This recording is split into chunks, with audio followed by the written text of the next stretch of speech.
Le PKK est une organisation marxiste, léniniste, staliniste et communiste. Et aujourd'hui, dans le sud-est de notre pays, la terreur du PKK, et en fait, c'est une terreur communiste elle-même. Et donc, Abdullah Öcalan, dans ses paroles, cette situation l'a déterminé clairement. Par exemple, donc, Abdullah Öcalan, dans la 13e année d'établissement, donc, il donne ce message. Le socialisme s'est effondré, le communisme s'est effondré. À ceux qui disent cela, en tant que meilleure réponse, tout à fait au contraire, que le communisme est le plus fort, le plus juste et le plus élevé, donc c'est réalisé dans le PKK, disons-nous. Et donc la tête du leader donc, du PKK, donc dans son discours du 1 mai 1980, que le PKK est une organisation marxiste-léniniste, et il l'a exprimé très clairement et dans nombre de ses discours. Et donc, peu importe que cela ait des conditions, donc l'objectif de la classe ouvrière, donc, et à son répertoire, donc, est obligé de se reposer sur le marxisme-léninisme. Et si on fait attention, la raison de notre existence, et donc c'est formé autour de cette réalité. Et donc, et si ces murs, si ces barrières féodales n'étaient pas passées, donc la pensée la plus moderne qui est le marxisme-léninisme ne serait pas installée dans nos têtes. Et eux, ils disent que notre parti est un parti communiste, et dans tous les statuts donc, du parti, donc toutes les lois communistes sont expliquées, et jour et nuit, donc ils font de la propagande communiste. Le Abdullah Öcalan, chaque fête, acte, chaque slogan, avec chaque information, il dit que je suis communiste. Et dans le congrès de l'établissement de l'organisation et sur le site internet, les expressions, donc leur fidélité au marxisme, de manière nette est présentée. La théorie marxiste-léniniste doit être très bien assimilée, et les cadres leaders donc doivent faire référence au marxisme fréquemment, et donc et cette doctrine, ils doivent vraiment l'assimiler. Nous, donc plus que donc et obligatoirement donc en tant que représentant d'une telle doctrine, et donc en tant que défenseur d'une telle doctrine, et donc en la pratiquant au pouvoir du pays, et donc pour diffuser, disperser donc le pouvoir présent en tant que répertoire de faire des actes, nous devons faire ce qui nous incombe. La terreur du PKK aujourd'hui en Turquie et dans l'histoire est un des grands soulèvements communistes du monde, et dans l'histoire de la République turque, c'est le plus grand soulèvement.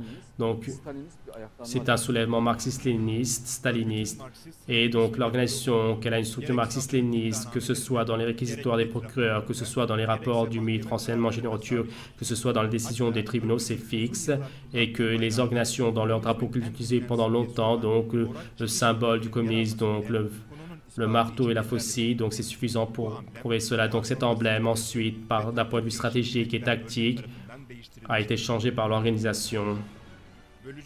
Et donc Abdullah Öcalan, le PKK, donc sa base idéologique, que c'est le marxisme et le léninisme. Dans une de ses déclarations, il dit ainsi: le PKK a subi un développement conforme à la tradition du marxisme et léninisme. Désormais, il est clair que comme donc la chair et le long, ils vont donc rester ainsi. Le Lénine, donc ce qu'il a dans les années 1900, moi, je représente le socialisme du XXIe siècle. Donc en combattant le réel socialisme et en combattant l'impérialisme, je construis le nouveau socialisme. Abdullah Öcalan fait ce que dit Lénine.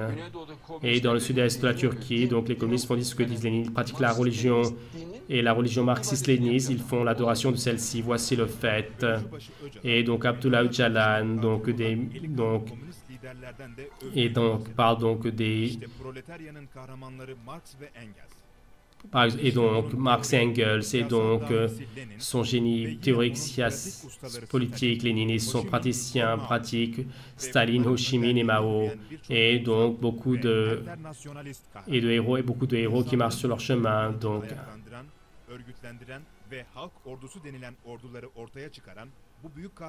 et donc ces grands héros, donc leur place dans l'histoire du monde est certes grande, donc selon lui.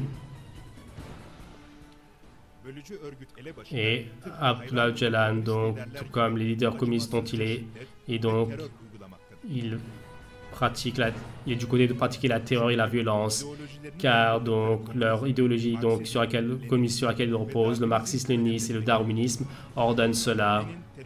Lénine, donc la communauté la terreur est une partie indissociable du communisme, il l'explique ainsi. Ce dont nous importons donc, c'est la lutte armée. Et cette lutte, donc les personnes doivent être faites par les individus et les petits groupes.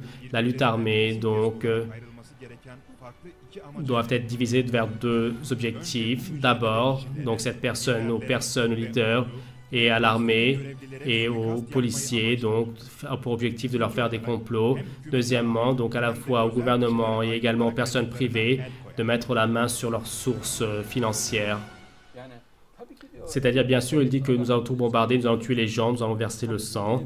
N'est-ce pas la nécessité du communisme, dit-il. Et ces paroles, Lénine dit que la terreur et l'anarchie est indispensable, et il exprime ainsi. Et donc, en tant que principe, nous n'avons jamais rejeté la terreur, nous ne pouvons pas la rejeter. La terreur, donc, à un moment de conflit, et dans une situation, ou certaines conditions, certes, cela donc, sera utile, et même, donc, c'est un des procédés obligatoires de guerre. Ce que dit Lénine, donc, pour pratiquer le marxisme, pour pratiquer le léninisme, il y a un seul chemin, c'est la terreur, dit-il, la violence révolutionnaire, donc la violence communiste. Sans terreur, le communisme, donc que cela diffuse dans le monde, c'est impossible. Sans la violence, il dit que c'est impossible que donc, le policier, le gendarme, sans que tu le tues, tant que tu ne bombardes pas les commissariats, tant que tu ne voles pas les banques, et tant que tu n'entres pas dans la maison des riches, et tant que tu ne les massacres pas et tu ne prends pas leur argent, la dictature prolétarienne, tu ne pourras jamais la former, dit-il. Et la dictature prolétarienne, le seul chemin pour que le communisme se développe, et donc le seul chemin, donc ils disent que c'est la terreur. Et si vous faites le contraire, dit-il, et vous auriez dévié de la ligne marxiste-léniniste. Le PKK, en étant une personne qui va être en tant que terroriste, d'abord, il enseigne la dialectique et le matérialisme et le darwinisme. Ici, ce n'est pas donc un mouvement ethnique, mais c'est un mouvement donc communiste et irréligieux. Et sous l'apparence du nationalisme kurde, et en fait, c'est fait pour maquiller les yeux des gens. Pour cette raison, dans toute la Turquie, il faut faire une lutte anti-darwiniste, anti-matérialiste, anti-communiste. Donc faire une propagande comme ça en ce sens. Là où il n'y a pas le darwinisme, il n'y aura pas de matérialisme. Là où il n'y a pas de matérialisme, il n'y aura pas de communisme. Là où il n'y a pas de communisme, il n'y aura pas de PKK. Donc la solution contre le PKK et donc le darwinisme matérialiste communiste, donc les faire s'effondrer avec les procédés scientifiques et donc établir au plus tôt l'union turco-islamique. Il n'y a qu'une seule solution, c'est donc anticommuniste, anti-staliniste, un travail intellectuel. Et quand ceci est fait, les communistes, donc leur veine jugulaire sera arrachée, leur cerveau sera dispersé, car ceci, c'est une question de croyance, c'est une question d'idéologie. Et donc, contre l'idéologie, la solution, c'est quoi? Donc, c'est d'enlever cette idéologie, n'est-il pas? Et donc, quand l'idéologie n'est pas enlevée, l'anarchie et la terreur continueront. La seule solution, ce cerveau, cette croyance, c'est de l'enlever. Ce n'est pas de tuer ces personnes, c'est d'enlever la croyance. Une fois et pour enlever la croyance, un travail scientifique est nécessaire, anti-marxiste, anti-léniniste, anti-darwiniste, un travail scientifique, intellectuel, et cela résolvera donc à la base, et très vite cela sera résolu. Donc il cherche une solution contre Abdullah Öcalan. Le PKK fait ceci, cela, comment est-ce que nous allons faire, mon frère? S'il y a 100 maladies, avec rien qu'un seul donc remède, tout fini. Regardez, avec un seul médicament, le sujet va être clos. Lorsqu'ils vont prendre le médicament de l'Union turco-islamique, d'un coup, ces 100 maladies vont disparaître.